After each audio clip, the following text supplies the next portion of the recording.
ഇന്ന് എന്നെ കേൾക്കുന്ന നിങ്ങളോട് ഓരോരുത്തരോടും എനിക്ക് പറയാനുള്ളത്, ആത്മഹത്യ ചെയ്യരുത്. ആത്മഹത്യ ഒന്നിനും ഒരു പരിഹാരമല്ല. ദൈവം നിങ്ങൾക്ക് തന്ന ജീവൻ ദീർഘായുസ്സോടെ ജീവിക്കുക. ജീവിതത്തിൽ എല്ലാവർക്കും ഏറെ പ്രശ്നങ്ങളുണ്ട്. ആ പ്രശ്നങ്ങളെ നിങ്ങൾക്ക് തനിയെ പരിഹരിക്കാൻ കഴിയില്ലെങ്കിൽ ആ പ്രശ്നം പരിഹരിക്കുന്ന ആളുകൾ കണ്ടെത്തി പരിഹാരം ഉണ്ടാക്കി ജീവിക്കുക. തെറ്റായ വഴികളൊന്നും സ്വീകരിക്കാതിരിക്കുക. ശരിയായ വഴി തിരഞ്ഞെടുക്കുക. ദൈവത്തെ അറിയില്ലെങ്കിൽ പോലും സർവശക്തനായ ദൈവത്തോട് നിരന്തരമായി വിശ്വാസത്തോട് പ്രാർത്ഥിക്കുക.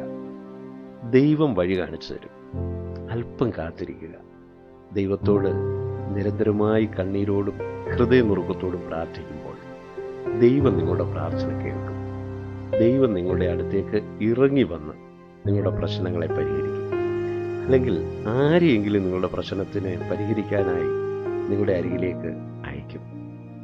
ആത്മഹത്യ ചെയ്യണമെന്ന് ആഗ്രഹിക്കുന്ന വ്യക്തിയിലേക്ക് ആത്മഹത്യയുടെ ഒരു ദുരാത്മാവ് പ്രവേശിക്കുകയും ആ വ്യക്തിയെക്കൊണ്ട് ആത്മഹത്യ ചെയ്യിപ്പിക്കുകയുമാണ് ചെയ്യുന്നത്. നീ പോയി ചത്തുകള, നീ ഗുണം പിടിക്കുകയില്ല, നീ ജീവിച്ചിരിക്കുന്നത് തന്നെ ഈ ഭൂമിക്ക് ഭാരമാണ് എന്നൊക്കെ ആരെങ്കിലും പറഞ്ഞിരിക്കും. നിങ്ങൾക്ക് അങ്ങനെ പറയുന്ന നിങ്ങളോട് എനിക്ക് പറയാനുള്ളത്, ഒരു മനുഷ്യൻ്റെ ഒരു ഉപകാരം ചെയ്യാൻ കഴിഞ്ഞില്ലെങ്കിലും ഒരു കാരണവശാലും നീ പോയി ചത്തുകള, നീ ഗുണം പിടിക്കുകയില്ല, നിനക്ക് കഴിവില്ല, നീ ഭൂമിക്ക് ഭാരമാണ് എന്നൊന്നും പറഞ്ഞ് അവരെ ഇല്ലായ്മ ചെയ്യരുത്. നിങ്ങൾ പറയുന്ന ഓരോ വാക്കും ഓരോ ആത്മാവാണ്, ജീവനുള്ള ആത്മാവ്. നല്ലത് പറഞ്ഞാൽ അത് കേൾക്കുന്നവരിൽ നല്ല ഫലമുണ്ടാകും. തെറ്റായ വാക്കുകൾ പറഞ്ഞാൽ തെറ്റായ ഫലമുണ്ടാകും. അതുകൊണ്ട് എന്തെങ്കിലും പ്രശ്നങ്ങളുമായി നിങ്ങളുടെ അരികിൽ വരുന്നവരോട് ഒരു നല്ല വാക്ക് പറയുക. അവരെ ധൈര്യപ്പെടുത്തി വിടുക.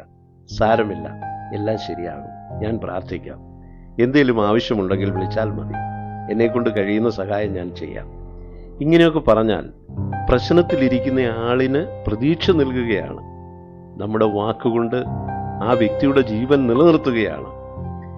വിവിധ പ്രശ്നങ്ങളാൽ വലഞ്ഞ് മുന്നോട്ട് പോകാൻ കഴിയാതിരിക്കുന്ന ആരെങ്കിലും എൻ്റെ ഈ ശബ്ദ സന്ദേശം കേൾക്കുന്നുണ്ടോ എങ്കിൽ എനിക്ക് നിങ്ങളോട് പറയാനുള്ളത്, ആത്മഹത്യ ചെയ്യരുത്, അക്രമങ്ങൾ കാണിക്കരുത്, വഴക്കുണ്ടാക്കരുത്.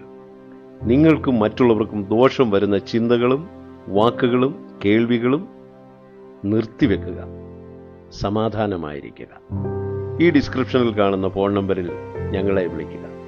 നിങ്ങളുടെ പ്രശ്നങ്ങൾ വാസ്തവമായതാണെങ്കിൽ ഞങ്ങളെക്കൊണ്ട് ചെയ്യാൻ കഴിയുന്ന നിർദ്ദേശങ്ങളും സഹായങ്ങളും ഞങ്ങൾ ചെയ്തിരിക്കും. ദൈവം നിങ്ങളെ അനുഗ്രഹിക്കട്ടെ. പ്രാർത്ഥിക്കുന്നു.